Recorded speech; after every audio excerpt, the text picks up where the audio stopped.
Amis des Nextions, bonjour. Alors ces Nextions, ces espèces de petits écrans tactiles là, que je vous avais déjà présenté déjà dans 2 vidéos assez anciennes. Et c'est souvent qu'on me demande hey, quand est-ce que tu continues, et c'était toujours remis un petit peu au calendrier grec. Mais il y a quelques temps, il y a un internaute qui m'a dit est-ce qu'on pouvait brancher un Nexion comme ça sur un PC, interagir avec le PC. Et la réponse est bien sûr oui, dans la mesure où ça interagit avec un port série, et que si un PC a un port série, derrière il suffit bien sûr de faire le programme adéquat. On m'a donné l'idée de faire une petite vidéo sur le sujet, avec un exemple très simple, mais qui, j'espère, vous permettra éventuellement de mieux comprendre un petit peu comment ça fonctionne. Et surtout, on va le voir, il vous permet même de le faire chez vous si vous avez un PC, de façon complètement gratuite, dans la mesure où vous pouvez télécharger l'éditeur Nexion qui est gratuit. J'ai utilisé pour faire le moteur un système qui s'appelle PowerShell, qui est dispo sur tous les ordinateurs Windows aussi gratuitement, et sur lequel on trouve plein de documentation.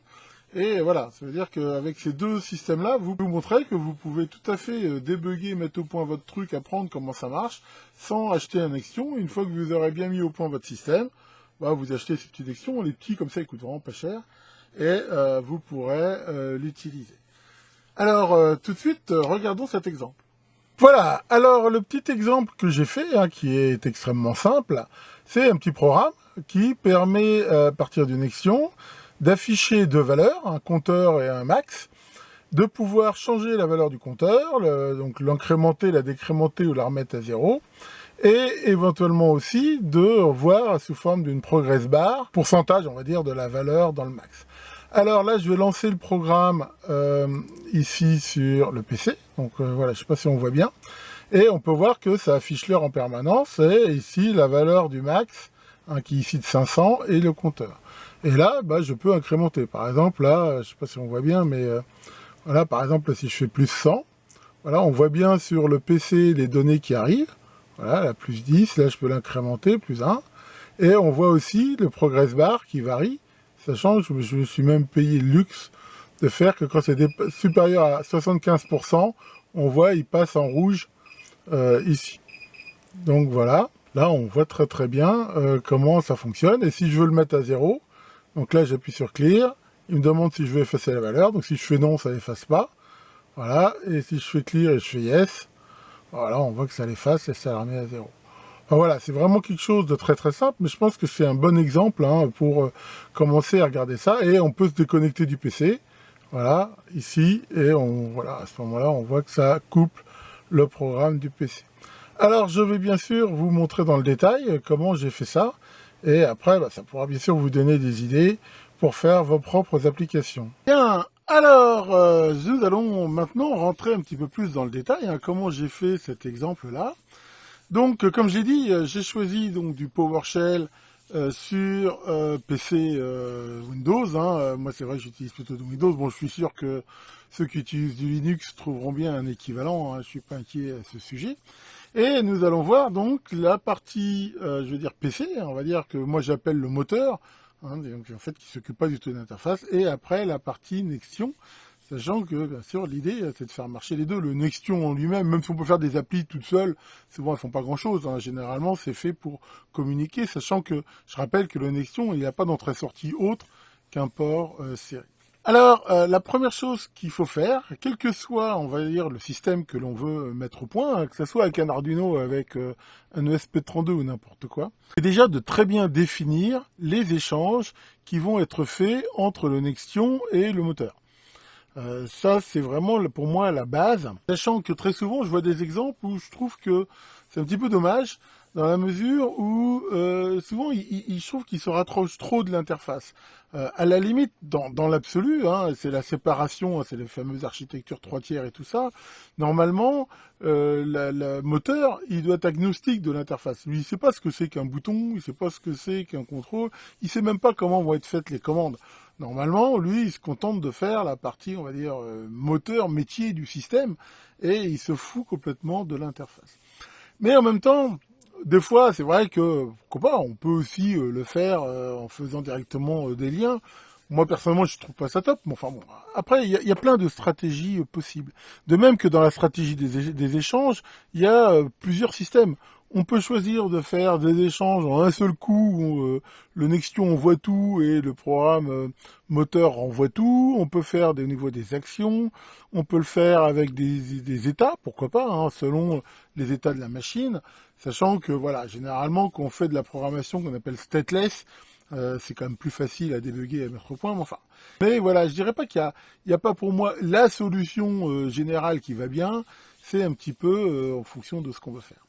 Mais ce qui est sûr, c'est que pour moi, c'est la première chose à faire. On définit bien les échanges, ce qui permet déjà de mettre au point l'interface, je veux dire quasiment toute seule, hein, dans la mesure où on peut moquer. Hein, moquer, ça veut dire simuler les échanges avec le moteur. De la même façon, on peut mettre au point le moteur tout seul, hein, avec des systèmes de debug. Hein, c'est pareil, hein, dans ce cas-là, on va en quelque sorte moquer le Nextion. Et généralement, une fois que c'est bien mis au point des deux côtés, normalement, quand on branche les deux, ça marche du premier coup, ce qui a été le cas pour moi. Moi, j'ai tout développé, comme je vous montrais, sur PC avec de la simulation. Et le jour où j'ai branché ce matin la Nextion, j'ai programmé, ça marchait du premier coup.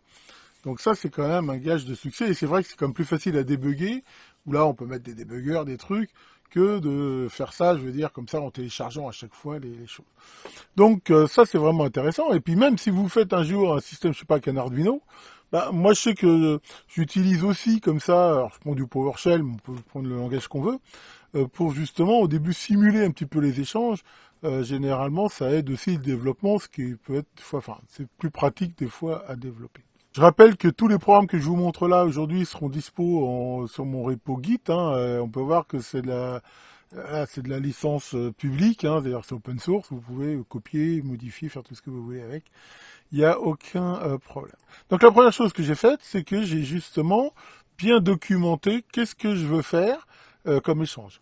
Donc on va documenter qu'est-ce qui est envoyé par le moteur au Nextion et qu'est-ce qui est envoyé par le Nextion au moteur. Là, le choix que j'ai fait, pour l'instant, je fais quelque chose de très simple, qui envoie les trois valeurs intéressantes toutes les secondes au Nextion. Ça envoie l'heure, comme on l'a vu sur l'exemple, la valeur max du compteur et la valeur du compteur. Et donc, toutes les secondes, ça renvoie ça à la suite. Donc ça, c'est le choix que j'ai fait.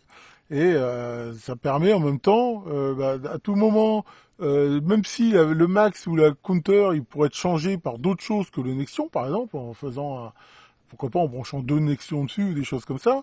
Voilà, on est sûr que ce qui est sur l'affichage est bien la réalité. Alors, ce qui est un petit peu chiant des fois, et ça a un petit peu compliqué le programme, c'est que le Nextion, ils ont choisi comme séparateur entre chaque commande de balancer 3 octets à FFF, hein, ou 255 en décimale, ce qui n'est pas vraiment, forcément le standard. En même temps, ils gèrent aussi le standard carriage return, le CR line feed là, qui est d'ailleurs aussi pour moi, c'est une aberration qui fait chier tout le monde depuis 40 ans. Ça. C'est un vieux reste des télétypes ou des consoles. Et voilà, ça emmerde tout le monde. Apple a voulu simplifier, ils ont pris que le return. Dans d'autres langages, ils ont pris que le line feed. Enfin bon. Ici, faut s'en accommoder. Donc ça, c'est quand on envoie au Nextion. Mais le Nextion, on va voir, quand il renvoie, il peut renvoyer sous une forme ou sous l'autre. Enfin bref, là, il n'y a pas tellement le choix. Et là, l'idée, c'est que je vais envoyer des commandes qui sont directement interprétables par le Nextion. Et j'ai créé, on le verra sur le Nextion, 3 zones dans l'écran principal. Une qui s'appelle Time, Max et Compteur, et dans lequel je mets les valeurs. Donc là, on peut retrouver la syntaxe qu'on retrouve dans le Nextion, qui dit, voilà, main, c'est l'écran. On verra que c'est global, on va le voir tout à l'heure. Time, c'est le nom de la zone. Text, c'est l'attribut de la zone que je veux changer. Et là, vu que c'est du texte, je mets là l'heure courante, hein, et je balance les 3 FF ici de fin de ligne. Donc bien sûr, hein, current time, au moment de l'exécution, c'est pas current time, hein, quand je l'ai mis comme ça entre inférieur et supérieur, ça veut dire que ça va être transformé par heure sous forme HH minute seconde. Alors, il faut bien voir qu'on verra sur le Nextion, la taille des zones est importante. Donc là, on voit que ça fait exactement 8 caractères. Hein, donc ça veut dire qu'il faut que la zone de réception soit sizée à 8 caractères. Donc là, je mets un exemple. Voilà, ça envoie ici comme ça. Le compteur, c'est le même principe, hein, je ne vais pas le dire, à part que là, c'est la valeur numérique qui vaut le compteur. Hein, par exemple, voilà, dans mon exemple, j'ai mis 500. Et pareil ici pour le compteur. Donc ça, toutes les secondes, on va voir que ça balance ces 3 trucs-là. Pour le retour, j'ai choisi quelque chose d'asynchrone, c'est-à-dire en fait le Nexion à tout moment, en fonction de ce qu'on fait, il va pouvoir envoyer des commandes.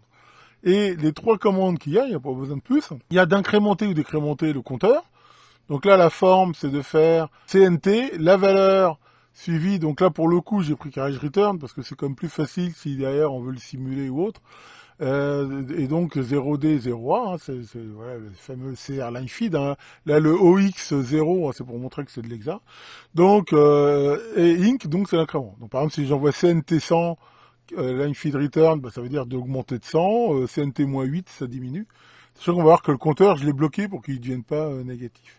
Quand je veux le remettre à 0, il n'y a pas de paramètre, c'est juste clear. Voilà. Et ici, quand je veux arrêter la transmission, bah, j'envoie bye. Voilà, ça suffit. On verra que sur l'interface, je me suis fait plaisir, on a vu qu'il y a plein de boutons pour changer la valeur. Mais voilà, tout ça, c'est un problème d'interface. Le système en lui-même, lui, s'en fout. On lui envoie la valeur qu'on veut. Donc voilà, ça c'est vraiment la première chose qu'il faut faire. Hein, on a fait l'analyse, comment on veut que ça fonctionne, et quels sont les échanges. Donc une fois qu'on a ça, bah là j'ai écrit le programme. Bon, alors c'est pareil, mon but n'est pas de vous faire un cours de PowerShell. L'avantage de PowerShell, comme je l'ai dit, c'est que vous trouverez de la doc partout en français pour vous expliquer ça. Donc là j'ai fait une petite fonction qui envoie les données au Nexion, donc qui attend comme paramètre une string qui est la valeur envoyée, et ça écrit dans le port la valeur. Attention, pas utiliser WriteLine, vu que WriteLine rajoute justement le système de terminaison qui a été choisi. Donc là, ça écrit juste les octets qu'on envoie. Et derrière, j'envoie les 3 FF. Quand on débug, on peut documenter cette ligne-là, ce qui permet de voir ce qu'on envoie aux Nexion. Mais là, comme ça envoie toutes les secondes, c'est un peu chiant, je ne l'ai pas documenté. Ensuite, le programme, bon là, la version. Alors là, c'est le port qui va être utilisé pour dialoguer. Alors bien sûr, là, il faut mettre le com XX, enfin celui que vous utilisez. On va voir tout à l'heure comment on peut le connaître facilement. La fameuse valeur Vmax, donc là je choisis 500, vous pouvez mettre n'importe quelle valeur, 10, 100, 1000, ce que vous voulez. La valeur initiale du compteur, donc c'est 0, mais ça pourrait très bien être 22 ou la valeur qui vous plaît. Et donc quand le programme commence, il commence ici, donc il écrit sur la console PC-Link version X est sur le port. Là, il va ouvrir le port série. Donc là, je lui dis, bah, ouvre-moi le port série. Le numéro de port, bah, c'est celui qui est ici. Je l'ai sorti parce que c'était plus facile pour le changer. La vitesse, 9600 baud. C'est le défaut d'une Nexion. Bon, pas de parité, un bit de stop, 8 bits. Et j'ouvre le port. Derrière, donc de façon répétitive, il va y avoir 2 parties. On va déjà voir la partie qui envoie sur le Nexion. Donc là, toutes les secondes. Donc là, je fais quelque chose de façon très simple. Hein. Je récupère l'heure grâce à cette méthode standard là, qui me la donne sous forme heure, minute, seconde. Et bon, en gros, je la compare avec une autre variable qui est last time, comme ça change toutes les secondes. Alors, en fait, je fais si ça a changé. Voilà, qu'est-ce que je fais? Eh ben, je dis last time égale cure time pour le prochain coup, et j'envoie les 3 valeurs en question. Donc là, on voit que je concatène text. Attention, là, faut mettre les guillemets, l'heure, et j'envoie write Nexion, donc il va me l'écrire, l'envoyer avec les FFF. J'envoie le max, j'envoie le compteur. Voilà, c'est aussi simple que ça. Et voilà, si on regarde la boucle, là, en fait, je fais ça tout le temps. Donc là, tant que le port est ouvert, donc là, on voit que j'envoie toutes les secondes les données. Alors là, pour les récupérer. Alors là, ça a été un petit peu plus chiant à faire. Pourquoi? Parce que justement, surtout quand on met au point, le Nexion, il mélange un peu tout. Il envoie des codes d'erreur qui sont sous forme d'un octet, souvent avec des valeurs assez basses, suivi des fameux 3 FFF là. Et en même temps, voilà, quand il envoie lui les valeurs, je lui ai fait envoyer sous forme de carriage return. Et c'est chiant parce qu'on ne peut pas utiliser la fonction du port série qui s'appelle readline. Parce que readline ne sait gérer déjà qu'un seul caractère de stop. Donc on pourrait lui dire au port readline, je sais pas moi, le return par exemple, ou line feed. L'ennui c'est que quand on a des messages d'erreur, ils s'accumulent dans le buffer et ils sont pas lus. C'est assez chiant, en même temps on peut même pas mettre plusieurs caractères dans le système de port. Tout. Bon, donc là, je me le suis fait un petit peu plus, on va dire, à l'ancienne, où je le fais caractère par caractère. Donc en gros, je regarde, est-ce qu'il y a quelque chose dans le buffer. Donc s'il y a quelque chose dans le buffer, il peut y en avoir plusieurs, j'en lis qu'un seul, que je mets ici dans le caractère CH. Et là, en fait, j'ai filtré et décodé. C'est-à-dire que si je vois que c'est un return, je le considère comme un line feed. Comme ça, des fois, ça fera comme recevoir des lignes vides, mais c'est pas gênant. Et sinon, si c'est le fameux FF, eh ben, je le transforme aussi en line feed. Et en fait, moi, j'ignore les erreurs parce que ça sert à rien de les gérer quand je suis en mode run, à mesure où c'est au moment du debug que je les ai gérés. Donc, en fait, c'est pour les virer. J'ai pas vu comment, au niveau des connexions, on pouvait lui dire de pas les envoyer. Alors là, il y a un petit piège. C'est une des bizarreries du PowerShell. Il envoie 255, mais lui, il lit 63. Pourquoi? Parce que le car, enfin bon, c'est pareil, c'est assez compliqué, mais enfin, de base comme ça, lui, c'est du car sur 107. Donc il connaît pas les caractères au-delà du code de 127, hein, ou de, on va dire, 7F, hein, en hexa. Et quand tout ce qu'il reçoit au-dessus, il le renvoie comme étant 63. C'est pour ça que là, je l'ai mis comme ça. Alors, on pourrait en fait prendre des bytes en entrée pour vraiment les décoder et tout. Enfin, encore une fois, j'ai fait ça vite fait sur le gaz. Hein. Mon but, c'est pas de perdre du temps avec PowerShell. Donc, une fois que j'arrive ici, en gros, si à un moment donné, je reçois un caractère 10, c'est que j'ai reçu en fait quelque chose d'une action. Et maintenant, il me reste plus qu'à le décoder. Donc là, si la string est vide, ce qui arrive dans plein de cas, justement dans le cas d'une erreur ou dans le cas du carriage return, je fais rien. Et sinon, je vais regarder ce qui a été reçu. Donc là, je le note comme on l'a vu dans la console, donc je marque ce que j'ai reçu. Donc si ça commence par CNT, j'incrémente le compteur de la valeur que j'ai reçue moins les CNT que j'ai enlevés. Donc par exemple CNT 10, il restera plus que 10, et je le caste en int et ça l'incrémente ici. Ou ça le décrémente, hein, vu que si c'est négatif, ça l'enlèvera. Si par contre le compteur devient à 0, je le remets à 0, parce que j'ai décidé de ne pas gérer les négatifs. Si je reçois un clear, je mets le compteur à 0. Si je reçois un buy, je ferme le port, et on voit que comme ça tourne jusqu'à tant que le port est ouvert, ça s'arrête et ça écrit complet. Donc voilà, hein, vous pouvez voir, c'est vraiment un programme, j'ai fait ça vite fait sur le gaz. Il y a sans doute plein d'autres façons de le faire. Encore une fois, mon but là, c'était pas de réinventer la roue, puis je vais me faire chier à faire un super truc, mais enfin voilà, ça fait tout à fait la rue Michel. Alors on peut le tester comme ça, voilà. Alors là, pourquoi déjà il me fait une erreur? Il me fait une erreur parce que comme s'il le connaît pas. C'est normal parce que j'ai pas mis ici mon adaptateur. Mais par exemple, là, moi j'ai de base sur mon PC, j'ai un port comme 1, donc là si je fais 1, voilà, là on voit que ça fonctionne. Alors, comme je peux rien pour l'instant faire, j'ai rien de branché sur le port 1, il y a que ça qui le fait. Alors, quand vous vous mettez au point, petite astuce qui est un peu chiante, c'est que si vous coupez là, vous arrêtez le programme, il s'arrête là où il est. Le problème, c'est qu'il n'a pas fermé le port, dans un cas comme ça. Ce qui fait que si vous relancez le programme, là, il vous fait une erreur parce qu'il vous dit que le truc, il est déjà ouvert.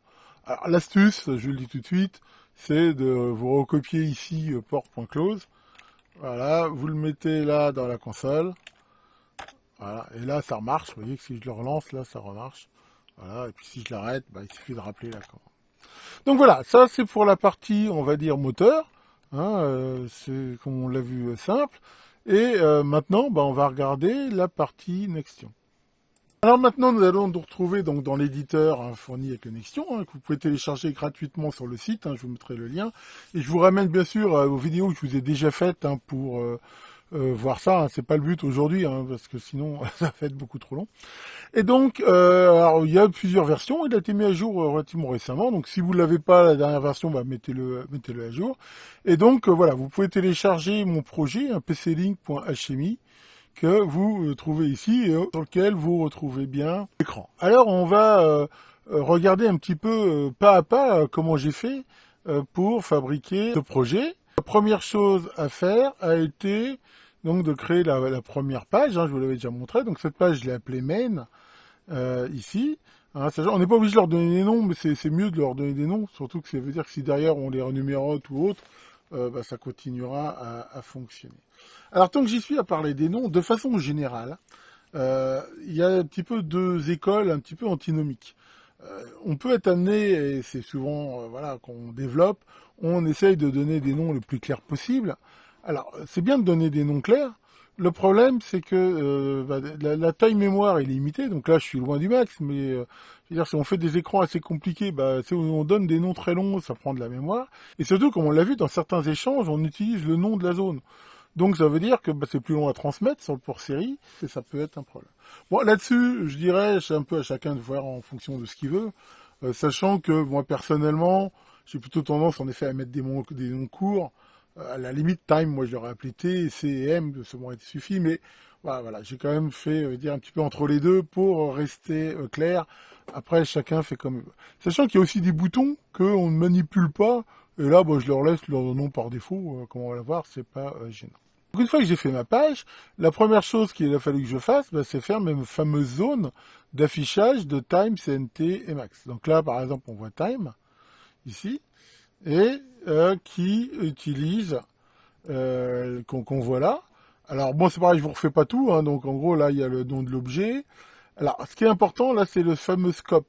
Je rappelle que le vscope, global ou local, ça veut dire si l'objet, il est partagé ou pas selon les écrans. Quand c'est global, ça veut dire en gros de n'importe quel écran, enfin, à n'importe quel moment, en spécifiant la page, on peut y accéder, il est toujours valide. Alors que quand il est local à l'écran. Alors ça, des fois, ça peut être intéressant. Imaginons que j'ai plusieurs écrans, mais que dans tous les cas, je veux afficher l'heure. Bah, il suffirait que je le mette en local et je l'appelle time, et il s'afficherait partout. Enfin voilà, donc là, ce qu'il faut, c'est penser pour ces trois valeurs-là, donc à les mettre globales. Ici, donc après, bah alors là, il y a les fontes, les couleurs, tout ça. Bon, après, c'est pareil, moi j'ai choisi ces couleurs-là, chacun fait comme il veut. Ce qui est important, c'est bien sûr le max du texte. Hein, dans la mesure où là, bah là j'ai même mis 12, en fait on pourrait même mettre que 8, hein, dans la mesure où je vous ai montré que ce qu'on affiche dedans c'est l'heure. Enfin voilà, il faut penser que si on essaye de mettre une zone plus grande que ce qu'il peut accepter, bah ça marchera pas. Et là le texte par défaut, moi j'ai choisi de mettre ce tiret slash tiret quand c'est pas initialisé. J'ai fait la même chose pour CNT et pour Max. Voilà, donc ils sont globaux. Bon, après, j'ai changé les valeurs. On parlera ici du progress après. Et le simple fait de faire ça, bah, ça suffit déjà pour le faire fonctionner. Alors, je rappelle que là, il y a le mode debug, voilà, qui est très simple à utiliser et qui permet en fait de simuler le système. Alors, comme on va le voir, on peut soit le simuler à la main, avec le clavier, soit tout à l'heure avec le port série. Pour l'instant, on va le faire comme ça. Et par exemple, si je veux changer la valeur de time, bah, je peux taper time. Donc là, il le reconnaît. Vous voyez que là, il y a la saisie assistée. Je veux changer le paramètre texte. Voilà, égal gag. Voilà, et on voit que le fait d'envoyer cette commande-là, ça la met là. Alors, ce qui est intéressant, c'est qu'on peut la sauvegarder.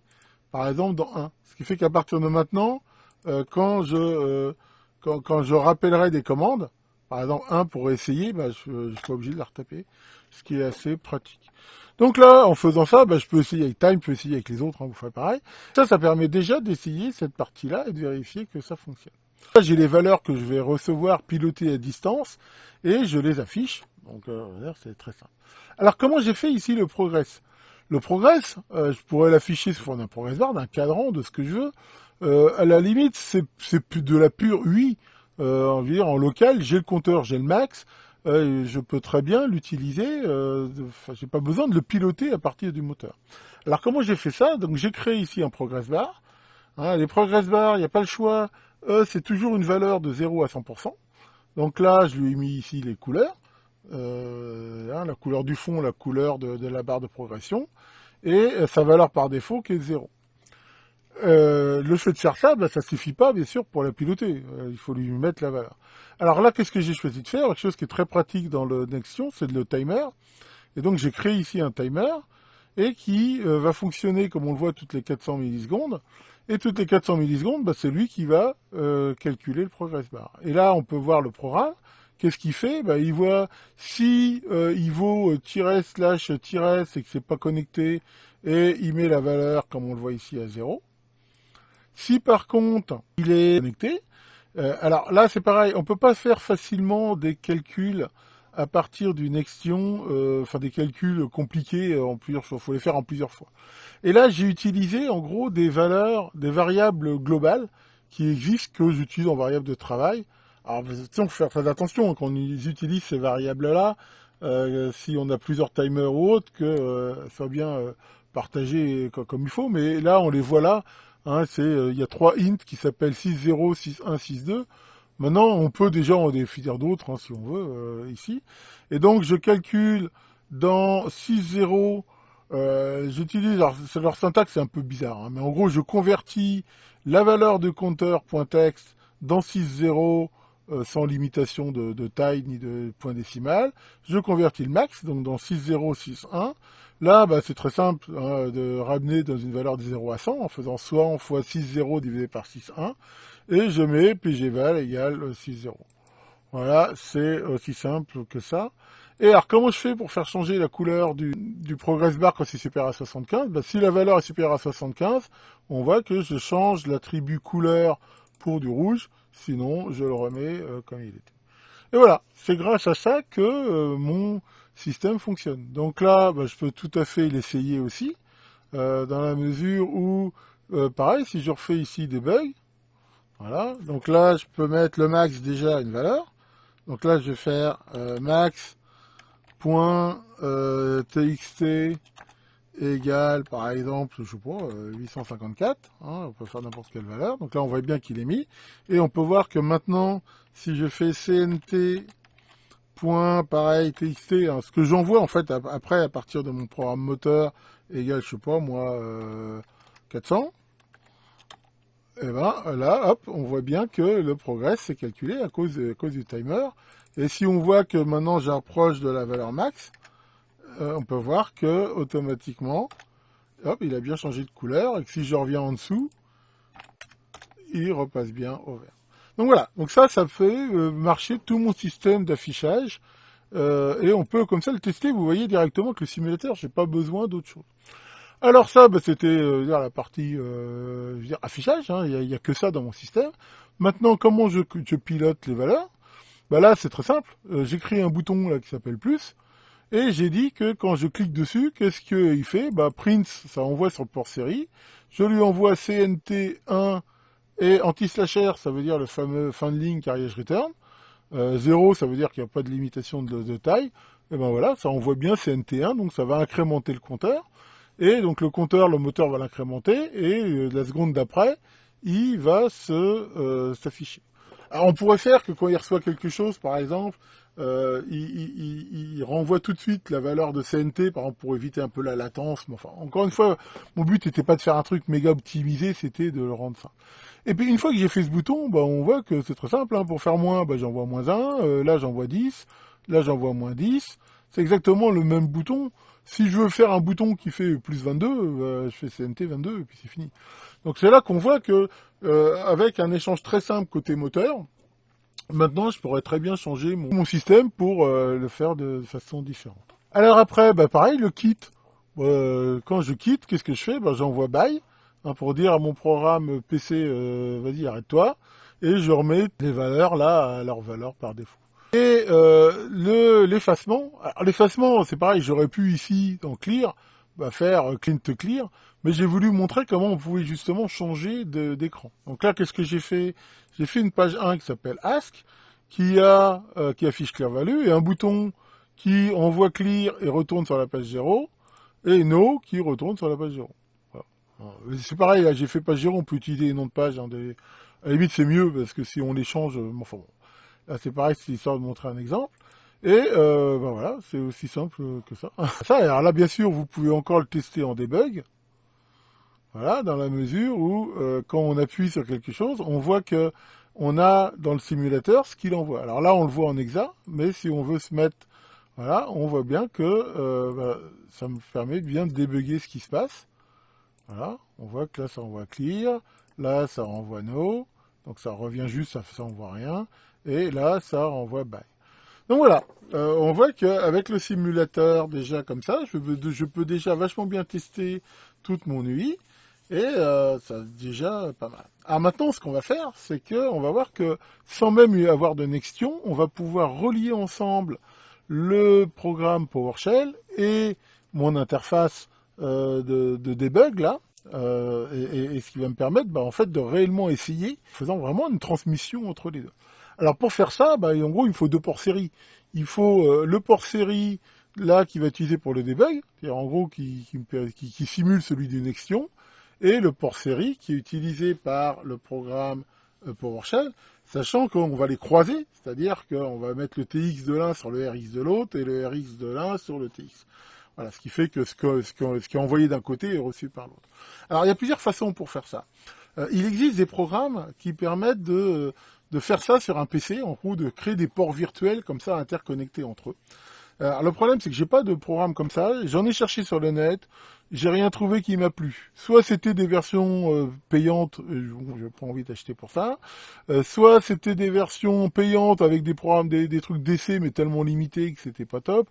Soit j'ai trouvé quelques trucs, mais je les ai regardés sur des machines virtuelles. Ça installe beaucoup de merde et tout. Donc finalement, je me suis dit, je vais utiliser quelque chose de beaucoup plus simple, je vais passer par le hard. Alors voyons comment. Alors qu'est-ce que j'ai utilisé finalement pour relier, on va dire, les deux ports PC? Je me suis pas emmerdé. J'ai pris tout bêtement ces petits modules qu'on trouve pour quelques euros sur Internet, qui sont, on appelle ça des FTDI, enfin il y a plusieurs noms, enfin en gros c'est des convertisseurs USB série, qui transforme un signal USB qu'on voit sous forme d'un port COM sur l'ordinateur dans différents signaux, en particulier RX, TX, plus la masse, quoi, enfin en gros tout ce qu'il y a besoin. Et il suffit de les croiser. Il suffit de mettre le RX de l'un sur le TX de l'autre et vice-versa, comme on le voit là. Et à ce moment-là, c'est très facile. Si celui-là, par exemple, est sur COM1 et celui-là est sur COM2, ils vont pouvoir discuter entre eux. Donc ça, c'est voilà la chose la plus simple, sachant qu'en même temps, il en faut au moins un truc comme ça pour pouvoir dialoguer avec le Nextion. Et dans ce cas-là, on branche le Nextion ici, toujours pareil, en croisant RXTX et on récupère l'alimentation. Donc comme on voit, c'est très très simple. Après, si vous avez déjà des DB25, des ports série normaux, c'est pareil, si vous avez, je sais pas, comme 1, comme 2 sous forme de DB25, là c'est pareil, il suffit de faire un pont RXTX. Voilà, pour le hardware, c'est pas plus compliqué que ça. Alors, si vous avez vos petits modules, là, je vais vous montrer une petite astuce que vous connaissez peut-être, mais qui permet après de repérer les ports.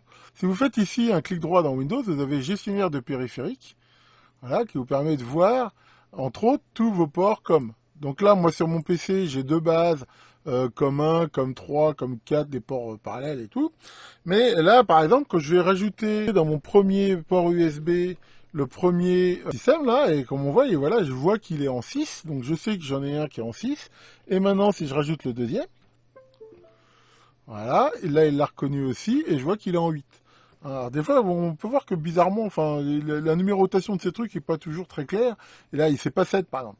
Mais maintenant je sais que j'en ai un en 6, en 8, donc pour simuler, je vais brancher par exemple le Nextion sur le 6, et le programme PowerShell sur le 8, et ça va fonctionner.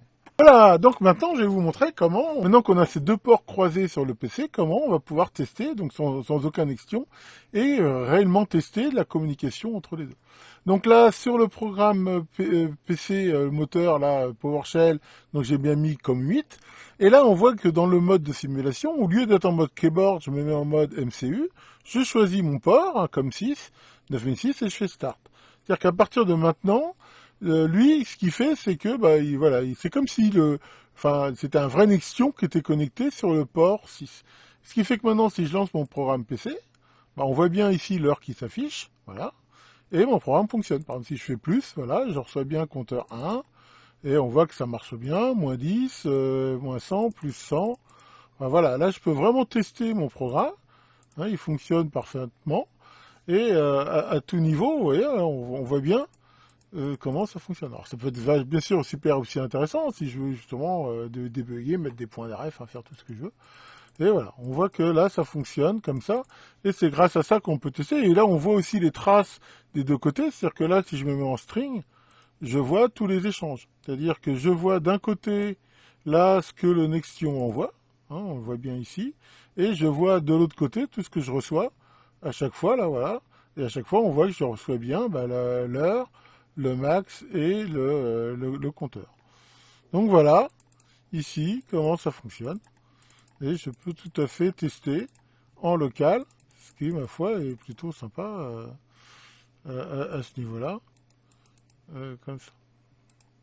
Bon là j'ai dépassé, ça merde un peu, parce que j'ai pas mis de contrôle quand je dépasse le max. mais c'est pas grave. Là, on peut voir que c'est pas optimum quand je dépasse le max, mais voilà, après, c'est à moi de dire qu'est-ce que je veux faire. Pour l'instant, c'est un cas que j'ai pas prévu, soit je le borne au max, soit j'augmente le max, par exemple. Voilà, on peut faire à peu près tout ce qu'on veut. Et bien sûr, là, quand je me déconnecte, hop, voilà, on voit bien que ça déconnecte à ce niveau-là. On transfère les données dans le Nextion. Une fois qu'on est dans l'éditeur, voilà, il suffit de le brancher sur le port série. Hein, on croise TX et RX. Dans l'éditeur, une fois qu'on est sur le programme, on choisit Upload. Là, on choisit le port que l'on veut. Donc chez moi, c'est comme 6, hein, sachant qu'éventuellement, il peut le chercher tout seul. On fait Go. Et voilà, on peut voir qu'automatiquement, il met à jour voilà, le programme dans le Nextion. Et voilà, c'est vraiment d'une simplicité biblique. Voilà pour cette petite démonstration. Alors bon, ça vous fait une vidéo sans doute un petit peu longue, hein, je suis désolé, mais d'un autre côté, je pense que voilà, je voulais quand même essayer de documenter ce que j'ai fait, d'expliquer, de façon à ce que ça soit clair pour tout le monde, sachant que bien sûr l'idée, hein, mon exemple en lui-même ne sert pas à grand chose, mais je rappelle qu'à partir de PowerShell, on peut piloter tout sur un PC. Vous pouvez lancer des programmes, manipuler Excel, Word, envoyer des SMS, enfin faire à peu près tout ce que vous voulez.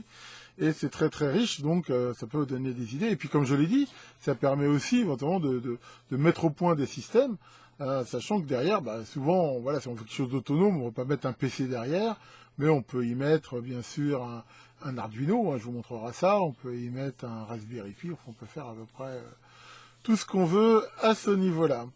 Donc bien sûr, hein, comme j'ai dit, hein, j'ai mis tout ce qu'il faut pour faire ce projet sur mon repo Git. Hein, pareil, le lien est en commentaire de la vidéo. Donc voilà, à télécharger sans modération, à regarder et amusez-vous bien avec ça. Tiens Maurice, ça va? Qu'est-ce qu'il y a? T'as pas l'air content. Ouais, pincette, elle te saoule de parole. Bah oui. Tu sais, hein, souvent, ce que je dis, hein, les femmes, hein, c'est un petit peu comme, tu sais, les conditions sur Internet, quoi.